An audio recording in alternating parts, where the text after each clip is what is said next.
Okay guys, hopefully you're nice and warmed up now. So the next stage we're going to move to is the stretching and mobility phase, and the idea of this is just to get your body moving as well as it can and to increase that main range of motion around the joints such as the shoulders, the hips, the knees and the ankles. And if you've got a foam roller at home, these are great, they're not expensive. Order one online, you pay between 10 and 30 pounds for a foam roller. And a mat, put a carpet or rug will do just as well. And we're going to spend a little bit of time on this area of the back there between my thumbs, or the thoracic spine. Now if you train with me at the studio, you'll know I'm a little bit obsessed with mobility in this part of the body.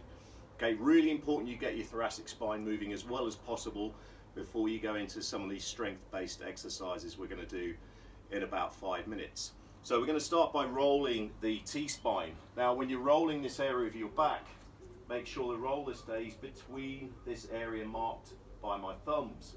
Nowhere near your neck and nowhere near your lower back. And the idea of this, as I say, is just to get everything moving nicely so we can open up that chest nicely and keep those vertebrae nice and fluid. Pop yourself down onto the roller and rest the middle of that part of your back on the roller with your knees bent at 90 degrees. Next, you're going to support your head in your fingertips and close the elbows together. So we're opening up all that muscle across the upper back. Raising the hips off the ground, set your head in a neutral position and passing that area of your spine over the roller. Now if you've not done this before, you may find it a little uncomfortable, in which case just go on for short bursts. Do 10 seconds, pop yourself down, have a little rest, and then go in again. If it's tolerant, if you can tolerate the discomfort, then keep working.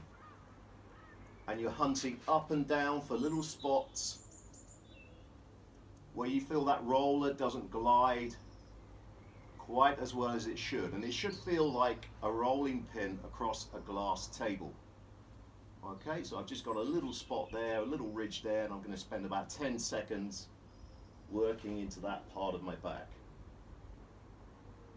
And you'll do this up and down, pausing from time to time for about 60 seconds.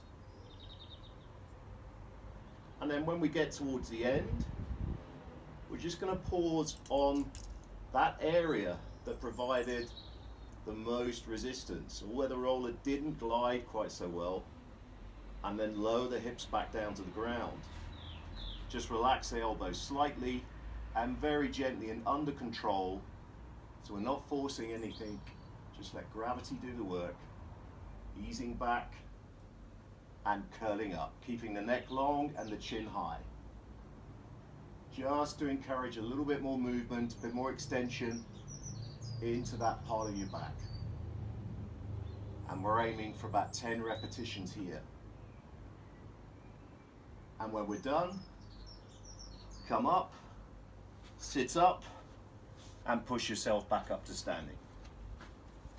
And that's the thoracic spine roll and extension exercise. Again, to help encourage extension and opening in the thoracic spine and the chest, there's an easy yoga-based drill called cat-camel, or sometimes cat-cow.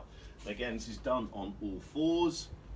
We start in a neutral position, big breath in, curl the toes under. As you exhale, we're going to round up the back and lower the head. And as you inhale, we come back the other way. So extending, dropping the chest, the sternum, and raising the head. Cat and cow, or camel.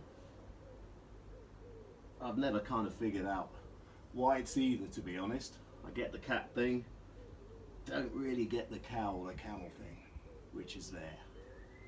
And we'll do, again, 10 repetitions, and you'll find things starting to loosen up. And one drawback with the cat-camel or cat-cow is if you're very, very tight in your T-spine, it will still move a lot of that exercise or mobility work into the lumbar spine, whereas the aim of the exercise is to focus on the thoracic. So again, that's where mind-muscle connection comes in. connect your brain with this part of the body and try and isolate that from your lower back as much as you can. All right, so that's the cat camel or cat cow if you don't have a foam roller at home. Okay guys, now we've got some nice extension going on in that thoracic spine. We're going to look at rotation. There's a few ways you can do this. I'm going to look at 2 drills, thread the needle and an external or outward rotation drill, all done on the mat in the all fours position. So we come down to hands and knees, head set in a neutral position so the eyes are down between the hands. Engage your core a little, so tighten up the tummy so we're nice and controlled through here. And all we're going to do is take a big breath in, and as we exhale, we're dropping the right hand through the left, lowering the shoulder, coming back up a little, and twist. Literally threading the needle through the hole. Inhale here, exhale here. And you're going to do between 8 to 12 repetitions on each side. Okay, so right to left and left to right, and that's called thread the needle. Okay, next one, so we're still on the theme of thoracic rotation, very, very important.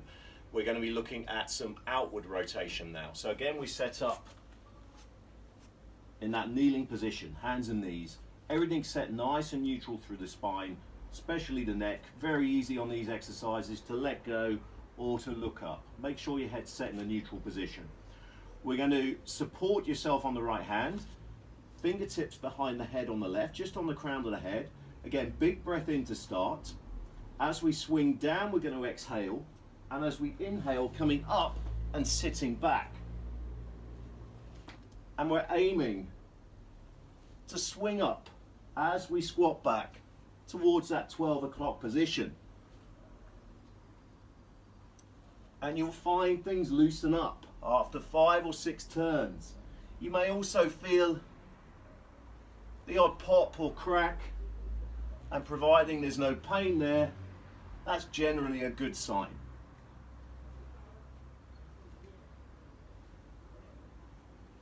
And finish after 10, work the other side. So that's the outward thoracic rotation.